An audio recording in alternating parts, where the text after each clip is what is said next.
Welcome to the number one podcast covering Michigan State basketball. The Final Four is not on the schedule. Join Rod and me, Eric, as we dive deep into the Spartans to get you prepared for every game.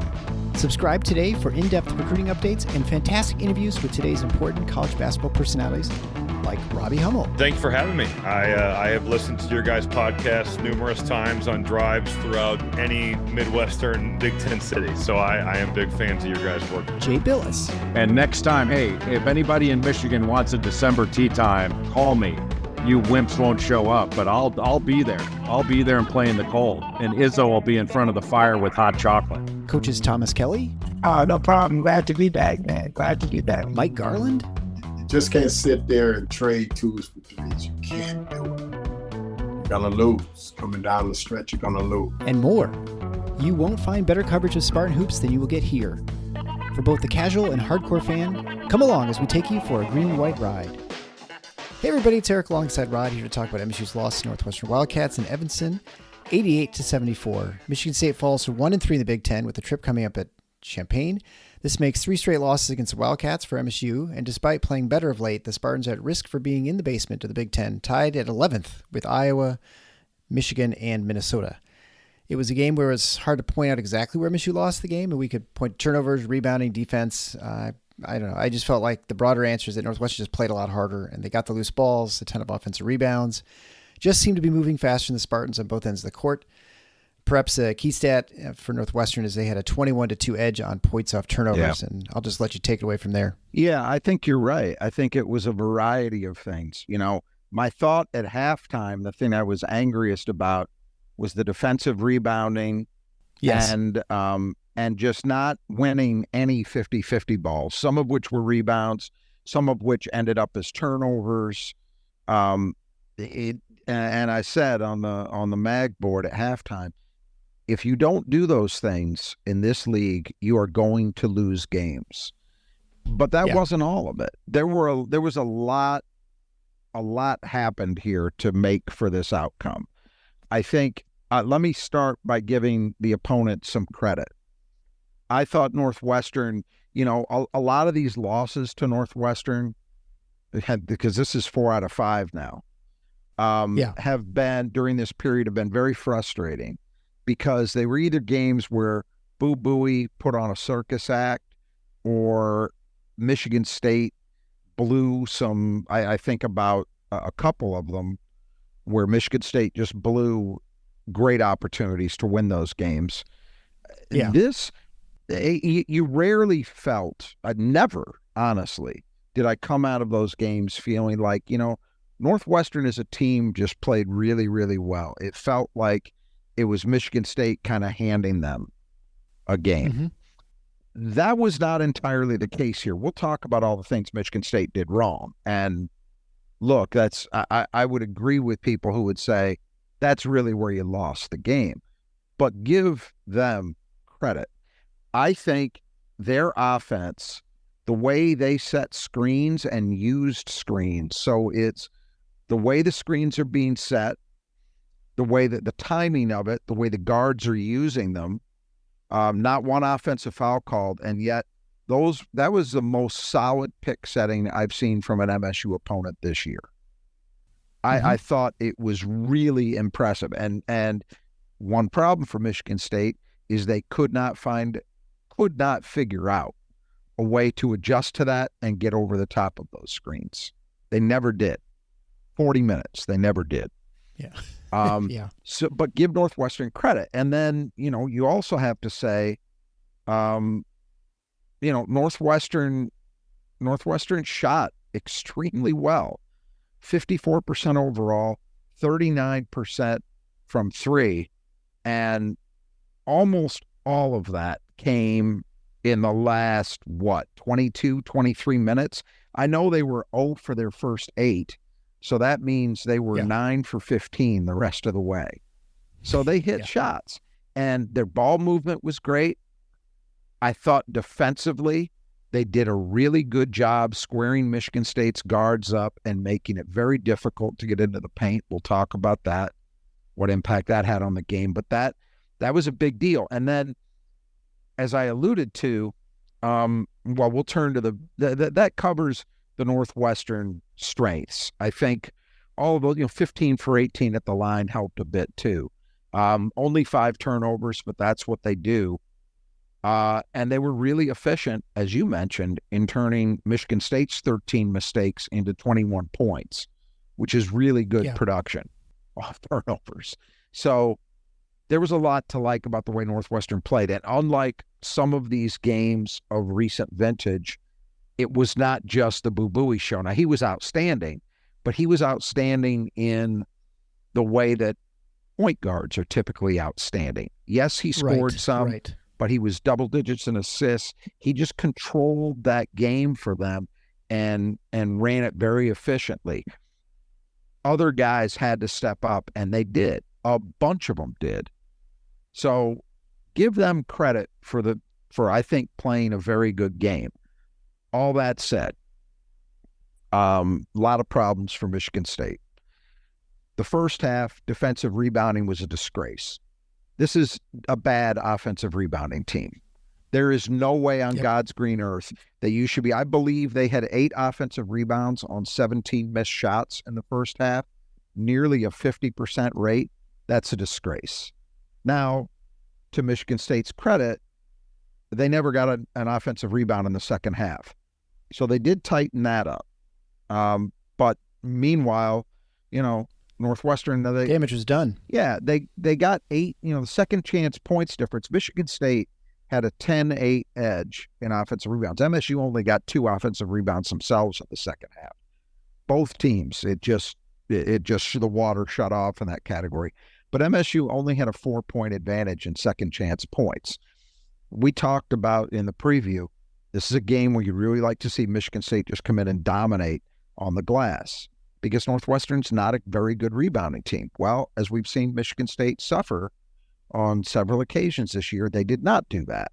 Yes, they had an edge. No, it was not nearly as significant as it should have been or needed to be. And the first half performance was shameful. And it wasn't even just, I don't want to put it all on Marty and Carson by any stretch either. No, it was everybody. Because a lot of what happened was guard penetration, which forced bigs to help. A shot gets missed, and then the big is out of position because he had to help. And Northwestern the Hunger kid, I think, had a couple of putbacks. That's awful. Yes. So that was bad. The turnovers, we talked about Northwestern as a team that generates a fair amount of turnovers. So 13 turnovers in this game. It's not great, but it's not an egregious number.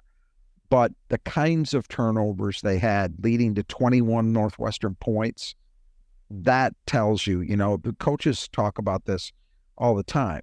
Izzo does for sure. Izzo calls them, turnovers for touchdowns, where you make a poor pass or you get stripped of the ball and the opponent, live ball situation, the opponent just goes down, transition, and scores.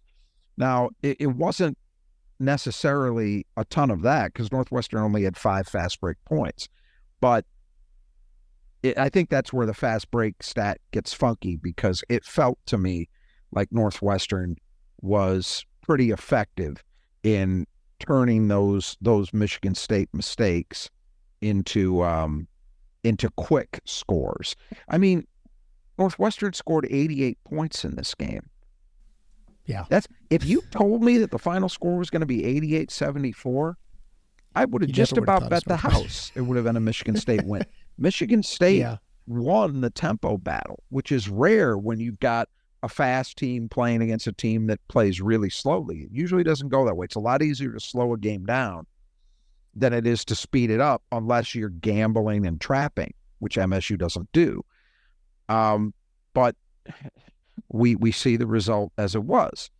So that was unfortunate. I thought Michigan State, as I mentioned, Northwestern, give them credit, did a pretty good job at keeping Michigan State out of the lane, or when they got into the lane, making it tough on them. All you got to do, points in the paint, Northwestern had a 6-point edge, 34-28. Again, if you told me before the game that was going to be the number, I would have bet Michigan State would have that edge. They did not. Yeah. That hurt.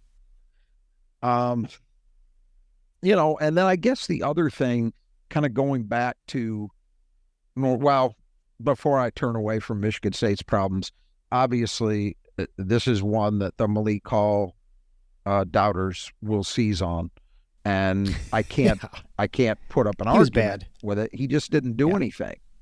He didn't do anything. He missed a few shots that he took. They were good shots. He missed them. Okay, that happens. But it was the passive Malik that when people complain about his inconsistency, that's usually what we're talking about. And that's exactly what we saw in this game. He was very passive. And it's weird because he's from not terribly far away from Evanston. Yeah. You would think, I'll tell you this, if Jeremy Fears could walk, I would have bet on Jeremy Fears at least playing ultra hard in this game because he was near home. I know this, Malik better turn it up on Thursday against the other in-state school because they're going to need him. But that was a problem for MSU. They didn't get anything out of him. But then turning back to Northwestern, another area where I've got to give them credit, and maybe a little bit of credit to Michigan State too. Michigan State didn't fold their tent. They had that terrible last 8 minutes of the first half where it went from kind of a back and forth, very even game to a 15-point lead. And broken plays went Northwestern's way. Michigan State couldn't hit shots. It was just everything kind of collided. Second half, right out of the chute, Michigan State, I think, pretty quickly got it down to 11. And and they made pushes to get it. Northwestern would extend it. Michigan State would push, get back down to 12, down to 11. They never got it into single digits, which was the big problem. And credit to Northwestern. Every time MSU did it, Northwestern had an answer. They hit big shots. They made big plays. And that was it. And so they kept MSU at arm's length the entire second half. MSU could never, if they had gotten it down to 9 or 8 with a decent amount of time left, I think you would have seen a very different atmosphere in that game. And, it might have been a more interesting finish. But Northwestern never let that happen. And that's what you're supposed to do when we're talking about Michigan State having those kind of leads. That's what we want to see, right? You never let them start feeling good about themselves. And Northwestern didn't. Yeah, I think that one stretch at the end where it looked like Michigan State got the turnover, they're going to have a break, they're going to get it. This was, I think, the end of the first. Was that the end of the first half? It was the end of the first half. Yeah, it was part of that flurry. They're going to get down to. It looked like it was going to get down to. They were going to cut it from 7 to 5, right. And then Northwestern went hit to 3, 10. And they got a ball again. They got 13, and then it's like, wow, that just sort of summarized the entire game. There were back-to-back broken plays. There was that one, which the kid from Northwestern deflects it. AJ did the right thing. He was trying to throw ahead. They made a good play. Okay. Then I think it was the next possession. Langborn is out of control driving, somehow manages, and I got to be honest with you, on the replay, and they never said anything, I'm pretty sure his foot actually landed before he released the ball. It shouldn't have counted. It was close, for sure. It shouldn't have counted, in my opinion. But regardless, they let it go. He kind of fumbled the ball, managed to kick it to, I think it was Berry in the corner. Berry, and he hits a 3. And all of a sudden, you go from a 7-point game where you're disappointed you're down, but it's not crazy, to 13. And then they get the last, and this is all in the last minute and a half, 2 minutes. And then Northwestern gets the last possession, and Bowie hits kind of a great play, kind of a circus shot. He got square. Well, a circus shot is too unkind he to just him. Drove past. He went past Madi. He got switched on to Madi. And it's not a circus shot because he makes those. But and all of a sudden you're looking at a 15-point margin, and then from there it was essentially an even game. But that's fine for Northwestern. Yeah, right. They did their job at that point. So yeah, disappointing. I would think people can hear my voice though, and I want to say this: I'm not nearly where I was after that Nebraska game. And the reason is this is a more conventionally understood life on the road in the Big Ten. These things happen. That doesn't excuse the problems in the way Michigan State played, but it just means I've seen this movie 1,000 times. Michigan State did not play defensively at the level they have been for the last 3-4 weeks. That's certainly true. Their offensive numbers look decent, but if you watch that game, you know that was not a vintage MSU performance offensively either. It was okay, but it wasn't great. Mm-hmm. And we talked about the rebounding being an issue. And so that's what you get. But that happens on the road. And this is, we also have to keep in mind, in this Big Ten, look, there are a lot of bad basketball teams. A lot. I mean, earlier today, I watched some of the, most of the second half. Maryland, Minnesota. No, I didn't even see that. But that's two of them. And it's shocking to me that Maryland's as bad as they are, but they are. Michigan, Penn State. And, we just saw, our listeners just saw Penn State. You know what that team is. And they handled Michigan. So where does that put Michigan? And God knows whether Michigan's going to have a point guard by the end of the week. So it could get even worse for them. Iowa looks, they won a game finally over the weekend, but they're not good. There are a lot of bad. Rutgers is the team they beat. Rutgers looks terrible. There's a lot of bad basketball teams. So in this Big Ten, this Northwestern game is more equivalent to a typical year where you lose at, a middle of the pack team, which happens all the time. These games do happen.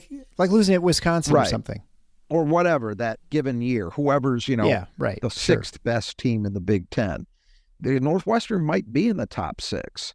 They're not far off, in my opinion. You got to give them credit. They've now got home wins against Purdue and Michigan State. That's a pretty good place to be, and yes, there's been, I think their issue is something that, has been a Michigan State problem at times, massive inconsistency, because they have those wins and then, they lose to Chicago State, arguably the worst program in the country over the last decade. And their previous game to this one, they just got the doors blown off at Illinois. It wasn't a surprise that they lost. It was a surprise they lost by 30. So who knows who they really are, but I think that they're probably a team that I expect them to be hovering in that 500-ish range. Now, whether that means they end up 11-9 or 12-8 or 9-11 or 8-12 remains to be seen. But this is not a terrible loss in the ways that we typically talk about them. It's a kind of loss that you take sometimes in the Big Ten. Now, I will say this. I don't know if I verbalized it. I can't remember, but I know what my thought process was coming into this little swing through the state of Illinois. I felt that for Michigan State to be in, solid position, to make a run, to get into the upper tier of the league, you want to see them split these two games. That's what I was thinking too, yeah. Well, you took the loss here, which most people would think is the easier game.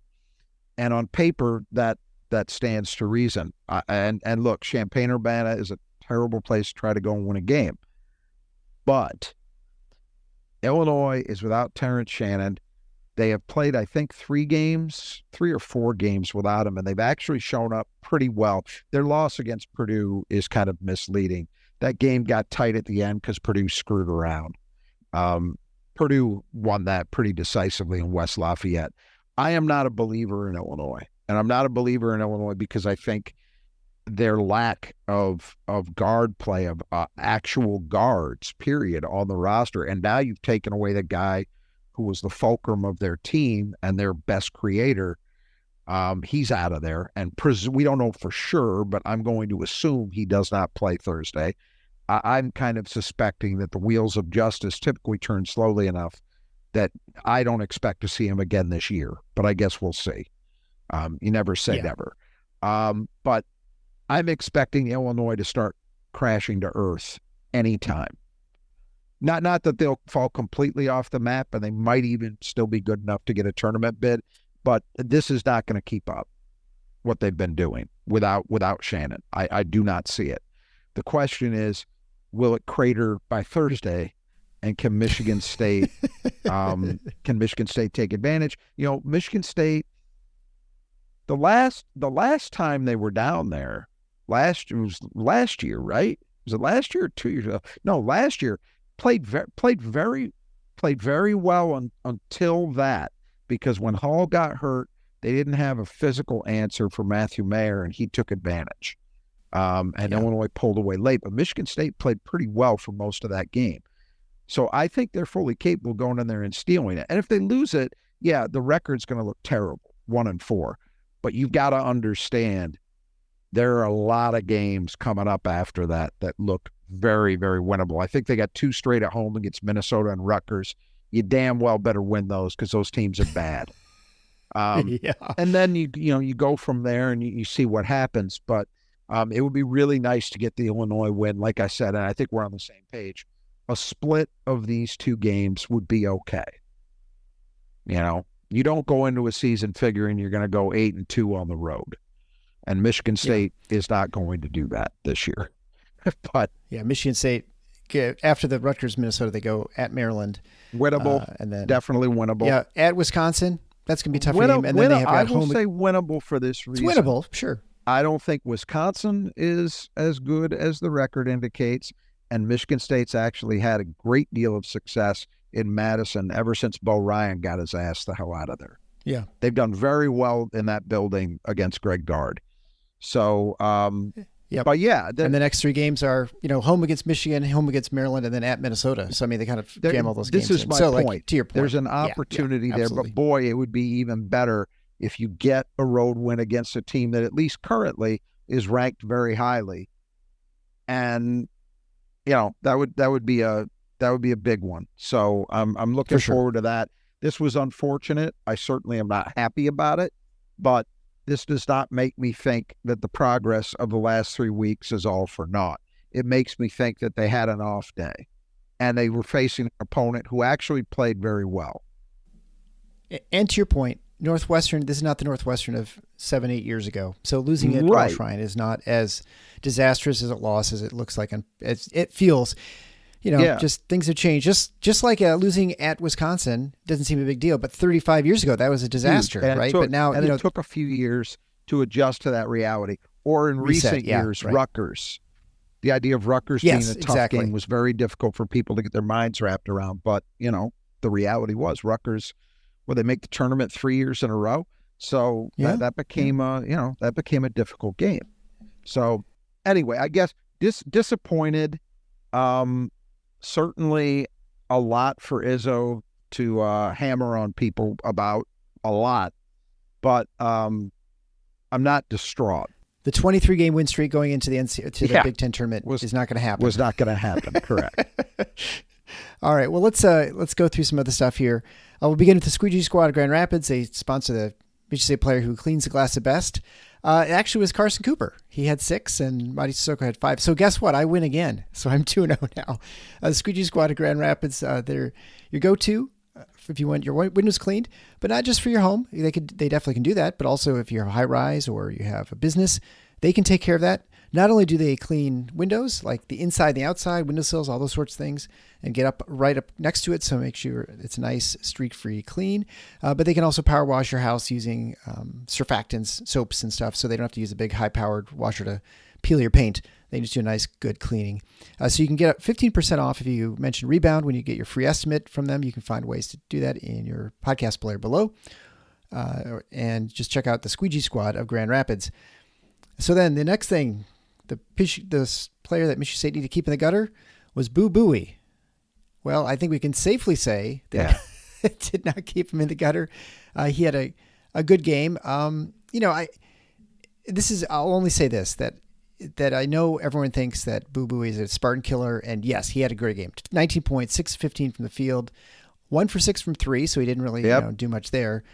Perfect from the line at 6 and 10 assists, no turnovers, played 38 minutes, had a rebound.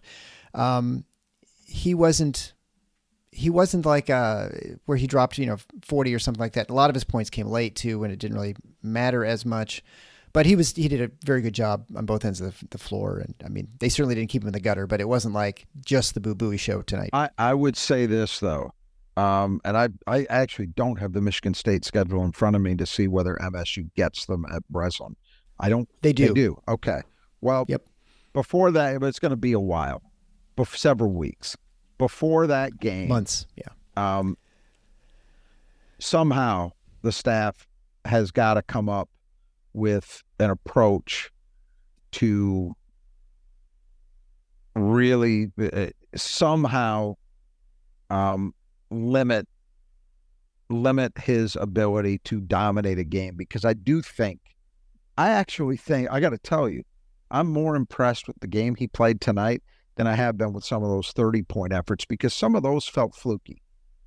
Some of those were, he's had a tendency in his career, I've talked about it a lot, to take bad shots. He's a bad shot selection guy, and that's part of the reason why he's only a low to mid-30s three-point shooter as opposed to a high 30s to low 40s guy. Because I think he has the talent, the ability to do that, but his choice of shots that he takes has always been screwy. And it's felt to me sometimes like in these games he's had against MSU, it's just been sort of fluky, and he got on not that he hasn't been a good player, but you know what I mean, that he just gets hot, Yeah. He hits some bad shots. He's like, all right. That was not this. Now, you mentioned 6 for 15 from the floor. He didn't kill MSU shooting the ball. 1 for 6 from 3 is certainly not good. But he dominated that game. He dominated that game because he was constantly probing the defense. He had MSU. There was a great segment that really illustrated this that Robbie Hummel pointed out on the broadcast, where Tyson Walker's guarding him at the top of the key, and AJ helped so much because he was worried about Buie getting into the lane, the threat of that it left, I think it was Barry, open on the wing for a three, because AJ was too far away to recover. That's the Boo Buie effect. There were plays where he would get himself from the teeth of the defense and everything would kind of collapse around him and he'd kick it to somebody who'd make a shot. I just thought the way that he controlled things offensively for them was very impressive. I think I mentioned in our preview, early in his career, I was not convinced that he was ever going to be a point guard. I thought he was more of a small scoring guard, and that's kind of what he was, kind of wild shot selection, live by the bad shot, die by the bad shot, that kind of guy.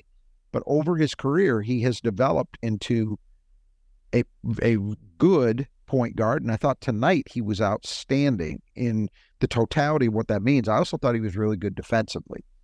So yes, he was. In terms of him running their offense, I could see what Michigan State was doing, and I thought they did an okay job at times in pick and roll coverage.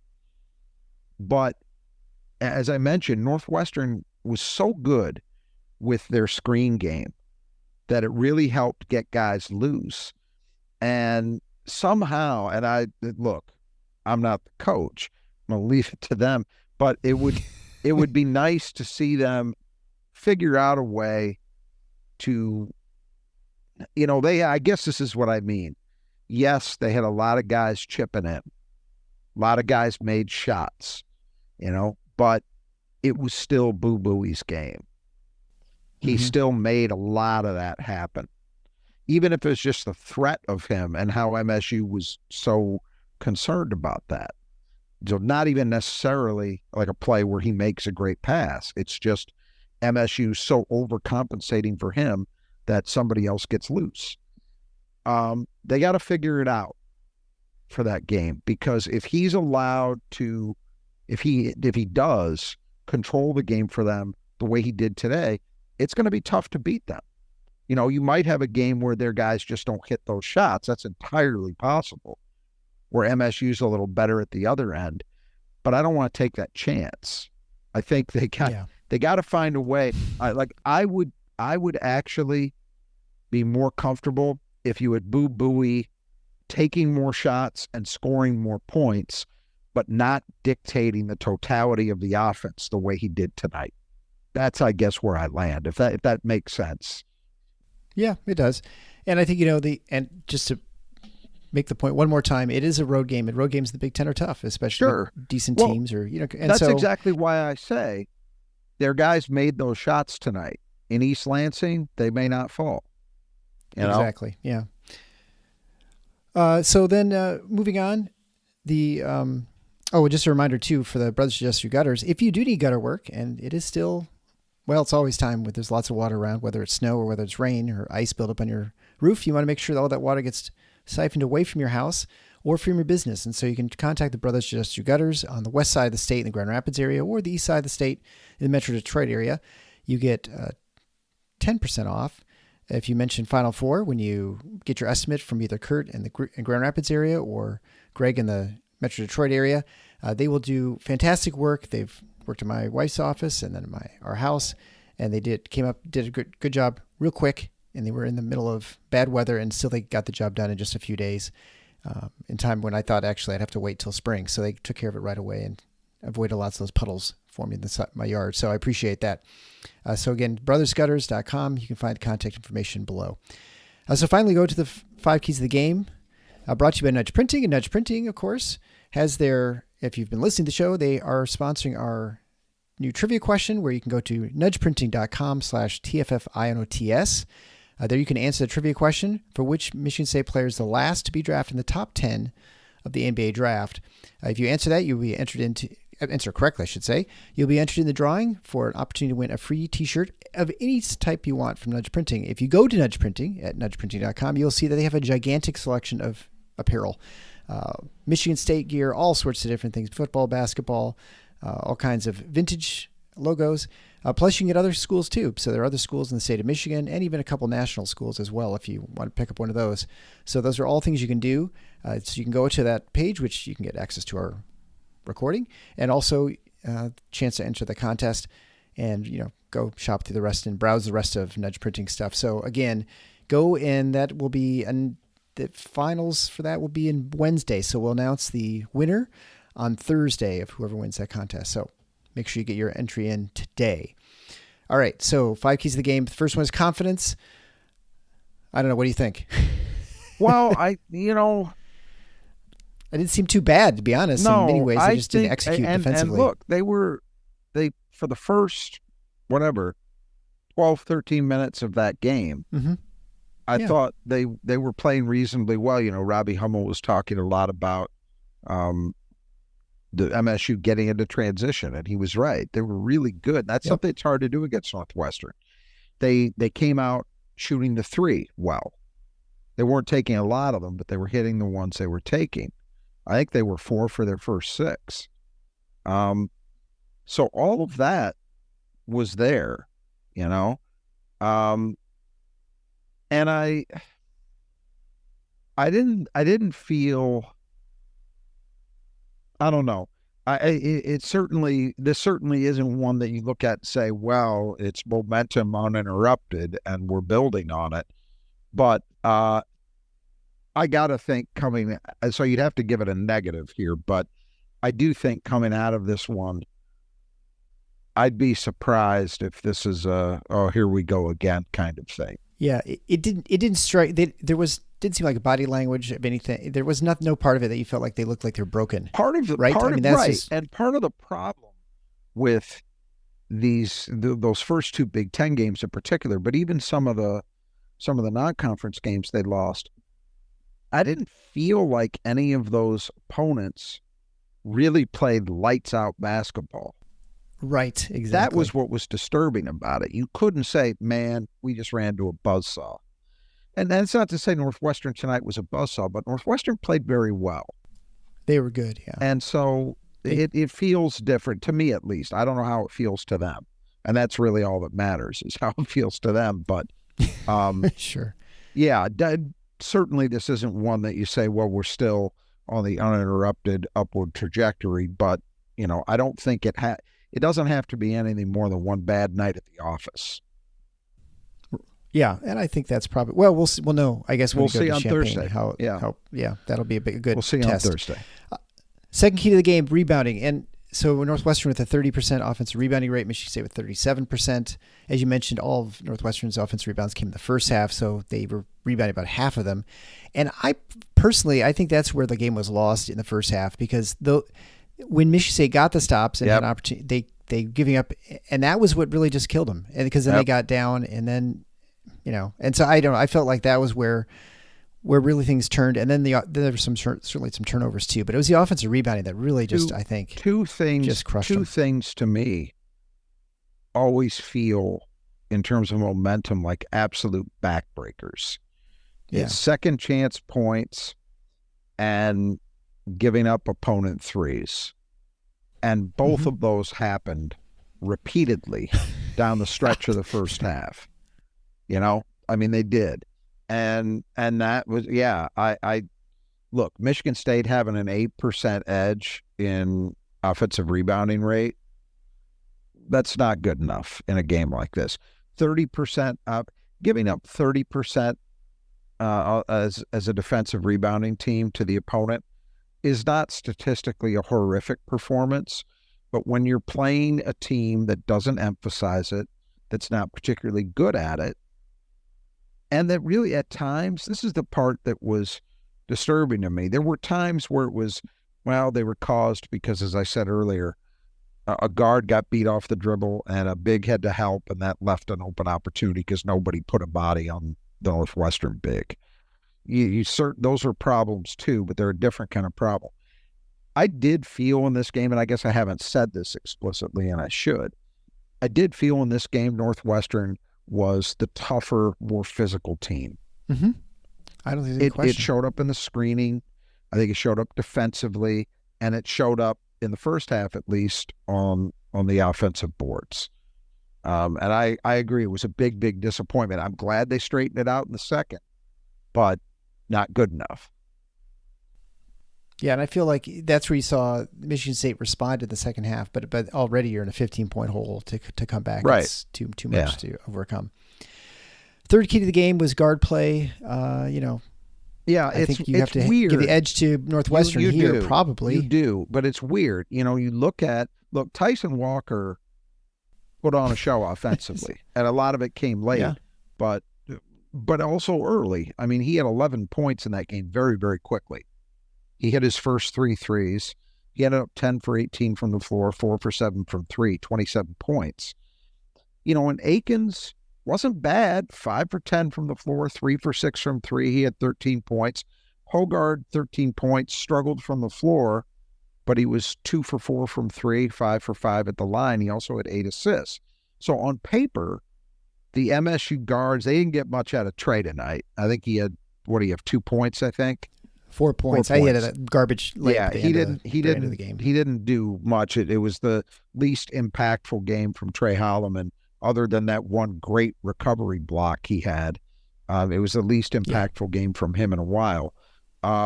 First turnover in a while. Yeah, but that's okay. I mean, he's a sophomore. He's due and allowed once in a great while a substandard game. It happens. But I think you're right. I think you couldn't watch that game and feel like MSU's guards got the better of Northwestern's. Bowie had 19, Berry had 22, and that was really when, Berry's a good player, but when 22 is not what he normally contributes. Michigan State let him get off, and Langborn chips in with 12. Those guys played very well. And, I mentioned Bowie had a double-double. He had 10 assists. They don't turn the ball over. So Langborn had 4 assists. Berry had 2. And I thought they were a little better defensively than Michigan State was at the guard. So, you have to give – I mentioned in the preview, I think these are the 2 best backcourts in the league. And, it would be a key for Michigan State. I do think, and I still think after tonight even, I still think Michigan State has the best backcourt in the conference. But for one night at least, you got to give it to Northwestern. Yeah, and if you could, even if you said from a scoring standpoint, it was a push. The difference there is at the 4 where Barnheiser comes down with 16 points and Hall was that 0. was a decisive edge. You're absolutely right. And look, Barnheiser was fantastic. Yeah, I think 16 points, 2 for 3 for 3. I mean, 4, 7 boards. He was really good. And I mentioned he's really, he has emerged as a legit guy they can count on this year rather than, coming down the stretch last season. He was coming on, but he wasn't full-fledged a guy, hey, we're counting on this guy as a big part of what we do. He's serious, and he did something he hasn't done well. He's shooting sub 30% from three. He went 2 for 3. Yeah. But it wasn't just that. He took it to Malik. I mean, Malik struggled with him, and I did not see that coming. I thought it would, physically he struggled with him, and I thought that would go the other way. And I think in the game in East Lansing, it very well could. It's just Malik's going to have to go into that game with a very different attitude. He's going to have to go in with an attitude and not let that happen. Because for tonight, he kind of got his ass kicked. Yeah, for sure. So the fourth key to the game was defending the arc. As you mentioned in the pregame, this is not a team that shoots a ton of threes. They shoot 37%. And I think tonight they shot 37% of their shots were threes. Yeah, and so, yeah. So they shot 23 or 9 of 23 for 39%, which is very, very good. But they had a lot of comfortable threes and like you mentioned, good ones where they're inside out threes. Inside out threes, and again combined with great screen action, which put Michigan State in a lot of positions where they're having to scramble to recover because guys were able to get penetration off of that. It's. I think at the start of the game, they were 0 for 8. And they weren't getting easy ones. Right. They were tough three looks. They got better at running their stuff and generating good looks as a result of that.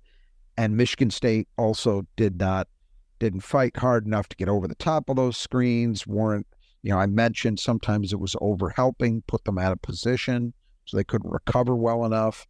Just a variety of issues. There was one where the two guys got confused as to who had a man, and it was Lineborn got loose, and you can't let that guy go, just shoot unguarded. And so hence you have the problem. But MSU over the totality of the game did not get it done here.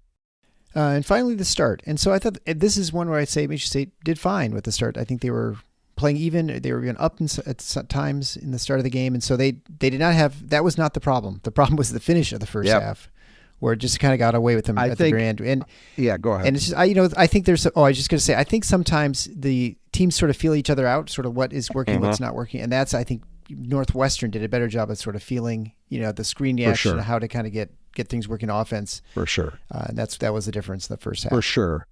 And, especially in the first half, I felt Michigan State, they went through some dry stretches where they didn't have Tyson on the floor. And look, you got to rest him at some point, and they've got enough guys that should not be a problem, but I felt it was in one stretch in the first half, maybe when Northwestern first started to put some distance, say around the 8-minute mark.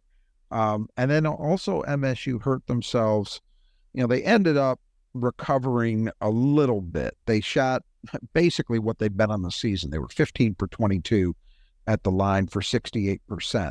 But the first half was not good. They were sub 60%. And MSU, I know left, if you count 1-and-1s as missing the opportunity for 2 points, I think they left maybe it was either 3 or maybe it was 5 points that they left on the table. Yeah. It was an and one, if I remember correctly, and then front end of 2 1-and-1s where they missed. And that was all happening in the midst of Northwestern kind of getting a working margin when they were up, 4, 6, 7. It was in that period. And, look, it's a long game. You should be able to overcome that. But if you do an autopsy of this thing, that was where it was all those things starting to happen at the same time allowed MSU to let the lead slip away. I mean, I remember they had a 4-point lead at 21-17 after Tyson hit a transition 3. And from there, the roof caved in. They never got it together from that point forward. I think they only scored 7 points the rest of the half. And we saw the results. So I'm with you that it wasn't a bad start, but by the time they got to halftime, when you're staring at a 15-point margin and you saw Northwestern basically double it in light speed, like those last 2 minutes, you're Michigan State, you're down 7. What you're hoping for is, hey, we get a couple buckets, couple stops, maybe we're down a point or two at halftime, no big deal. Instead, it goes the other way, and you go from 7 to 15. That was it. I mean, Northwestern had no reason not to feel extremely confident. Yeah, and this wasn't like the one game where Michigan State had that huge comeback where Northwestern shot their minds out in the first half. No. That's what I mean. And so it wasn't like you think, oh, this is no problem coming back from 15. I mean, this is going to be, you'll be lucky if you get it within contact, which you never did. This was the most solid Northwestern win in a Michigan State game I can ever recall, because usually, and they're rarities. I mean, I just did this for a post I made on the Spartan Mag board, but I went back all the way to the 87-88 season. Wow, and time machine. Northwestern has won 7 games over that stretch. So more than 30 years. We're talking about basically 35 years, right? They've won 7 times, home and away. 4 at home, 3 at Breslin. Or Jenison. I think one of them came at Jenison, 3 in East Lansing. So not a lot of wins. But I will tell you, and I couldn't remember the one in 88 or 89 well, but I remember the ones from the Izzo era. And they usually involve one guy kind of going off. We talked about the Boo Buie effect. Kevin Coble had one of those in his career earlier, and maybe, I don't know, 12 years ago, that kind of range. It usually involves that. This was not that. I do think Boo Buie had a dominant performance, but it wasn't that kind of performance. This felt, when you're looking at a team and they can win a game and sometimes say, yeah, but they just got red hot, or some fluky things happened, or the opponent couldn't hit the broadside of the barn. Their shooting eye but left them. It doesn't mean very much. This felt much more substantial to me than any Northwestern win I could think of. It convinces me that they have, and they've had a couple good teams in recent years, obviously, but this is potentially a really good team if they can find something close to that level consistently. It just felt very substantive in a way their wins typically don't. Yeah. In my opinion, I think the question for that program is, and I agree. And I think the question for them is when Bowie, Barry, and Langborg leave, what happens to the team next? I'm talking about this team this year. This feels... Right, yeah. And I'm just talking about Collins in general going forward, because this feels like the cusp of like a legitimate program, Maybe. Yeah, I think it's hard there for the reason you just suggested. Yeah. You got it. He had that earlier, that first tournament team, and followed it up actually with some very highly regarded recruiting classes by Northwestern standards that just didn't pan out. Yeah, guys just weren't. Yeah, they had those years where they were not great, and even though the talent was supposedly better, so it's a hard thing. And he doesn't currently have a bunch of highly regarded high school guys coming into that program, so it will be interesting to see what he does going in next year. But for this team this year, I will say, compared to them even last year, that team I saw tonight is much more substantial, because last year they didn't shoot very well.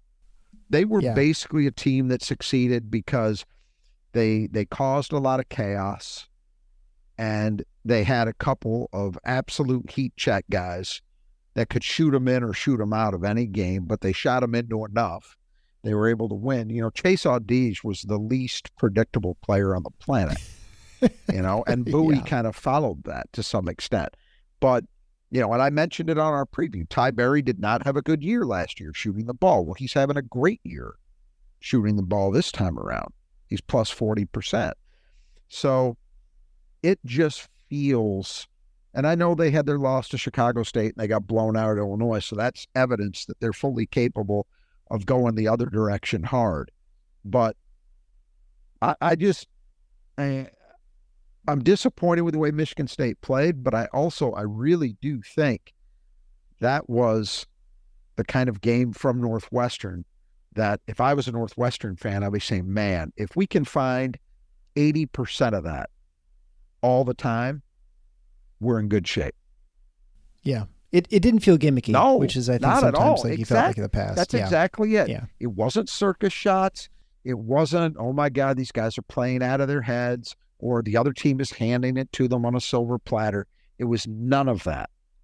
It was very substantive, very efficient, and just kind of, you felt like nobody was doing or trying to do things that they're not typically capable of doing.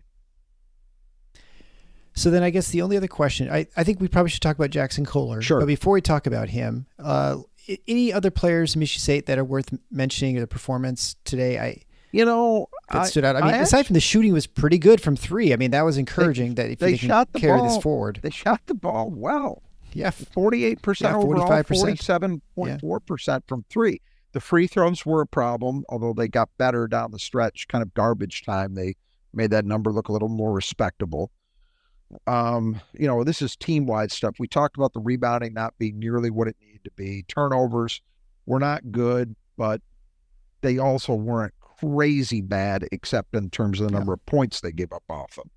Individually, Tyson's the one guy you look at and say, boy, that guy balled out, but nobody else. But I actually thought Madi and Carson were decent in this game. Yeah, I thought they were okay. Yeah. Malik instead was a no-show. They didn't get anything really from Cohen or Book. We mentioned also Trey Holloman, really his least impactful game in maybe the entire season. It felt like. He played 23 minutes. It didn't feel like it. Like he just didn't. Yeah. He just didn't have an impact. Again, other than that one great recovery block, that was about it in terms of loud plays that he made, and we're used to seeing him do more of that. So that was a little bit disappointing, but it's the big one that stands out is that they got 0 out of Malik, and you can't have rebounds. That. I mean, no nothing. rebounds. 0 for 4 from the floor, 0 for 1 at the line. They can't have that. And then to compound it, you might think, well, maybe you get lucky if the night that Malik's a 0, Cohen Carr has a loud game. That didn't happen. No. So they got blown out at the 4 for the first time really all year that I can think of.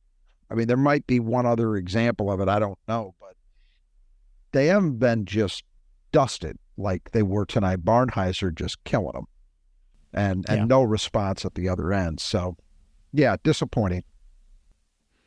Yeah, and so then Kohler, he looked good. Yeah, at least like he could move fine and stuff. And what a dramatic body transformation from last year. I mean, it's pretty impressive.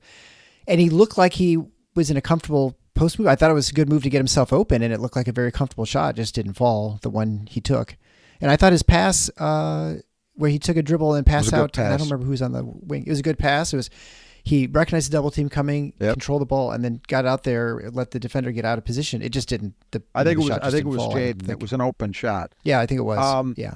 Yeah. Look, the most encouraging thing I took from it was the way he moved defensively. There was one possession. He wasn't in there very much, but 3 minutes. Yeah, there was one possession where he got switched.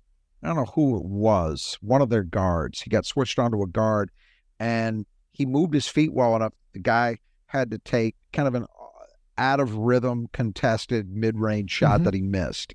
So that was encouraging to see. I think interesting things, if my memory serves, I think he was at the 5 because he was out there with Malik. Yep. Yeah. So that's the first thing that's interesting is, okay, is that how it's going to be? And if that's how it's going to be, then that dictates some things. That says, all right, this impacts Madi and Carson. It doesn't necessarily, we know it won't impact Hall much, but it doesn't necessarily impact Cohen Carr or Xavier Booker. If he's going to be, now there's nothing saying that we won't see him at the 4 moving forward. This might have been this particular matchup, or which I can understand because Northwestern doesn't have bigger 4s, so they might not have wanted to put him on somebody like Barnheiser. And maybe we'll see him at the 4 in other games. I don't know. But there's been a lot of speculation about that. Like if and when he comes back, where does he play? So for tonight, at least, it was at the 5.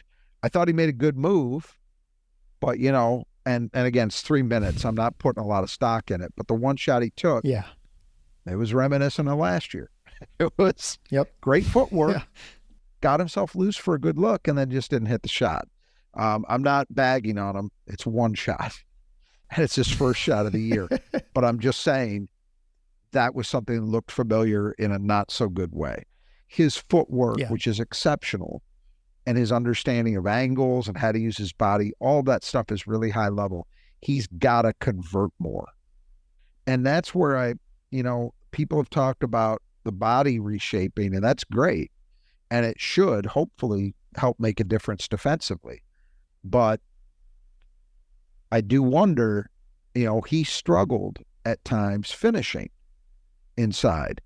And so I don't know, because I haven't seen him really play other than 3 minutes tonight.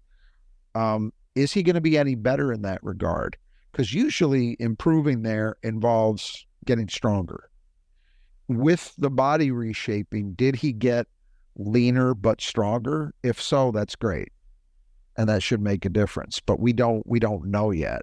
The other play you mentioned, I thought was a really good one. He drew defenders to him and he kicked it out, found a good shooter. He's a very smart, instinctual player. I've never had any doubts about that. My concerns about Jaxson Kohler right now are 2 things, and they're related. How does he move? How does he defend? On tonight's evidence, I guess there's one data point in the favor of answering that positively.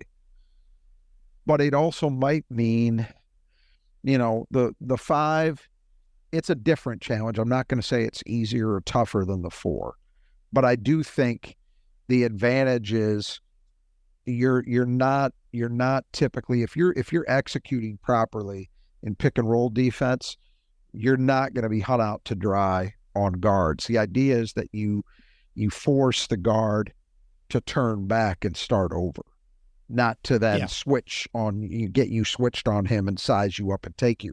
So if that's the case, and he's primarily really guarding 5s, that's an easier assignment in terms of the athleticism demand than the 4 would be.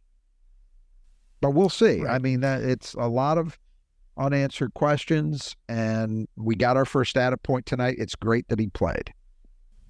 Yeah, I'd be surprised if we see him play a whole lot more. Maybe he has 2 stints against Illinois, but I don't think we'll really get a good feel for him until next week when they have their 2 home games, sort of where he is. I will say this. One way he might get a shot against Illinois, Illinois, as opposed to some of these other teams we've seen recently, is a team that can offensive rebound. They are huge.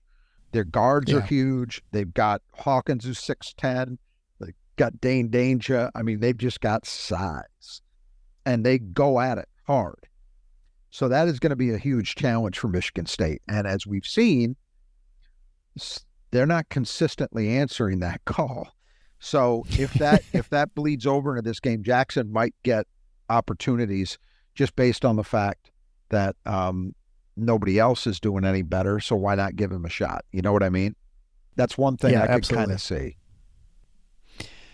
Well, I think we'll turn around here. We're going to be back in just very soon to get the pregame for Illinois as Michigan State heads out to finish off their Illinois road trip. I guess I'm sure they'll go home first, obviously, before they go back to Champaign. But again, check out our great sponsor of the show, the Squeegee Squad out in Grand Rapids.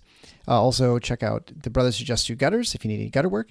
And finally, Nudge Printing at nudgeprinting.com. Don't forget that you can go to nudgeprinting.com/TFFINOTS to get to our page where you can answer the trivia question to get entered in the drawing for a free t-shirt from Nudge Printing. And it's a pretty easy one, or one, you can even look up, but you didn't hear that from me. So anyway, until next time, the Final Four is on the schedule. Go Green.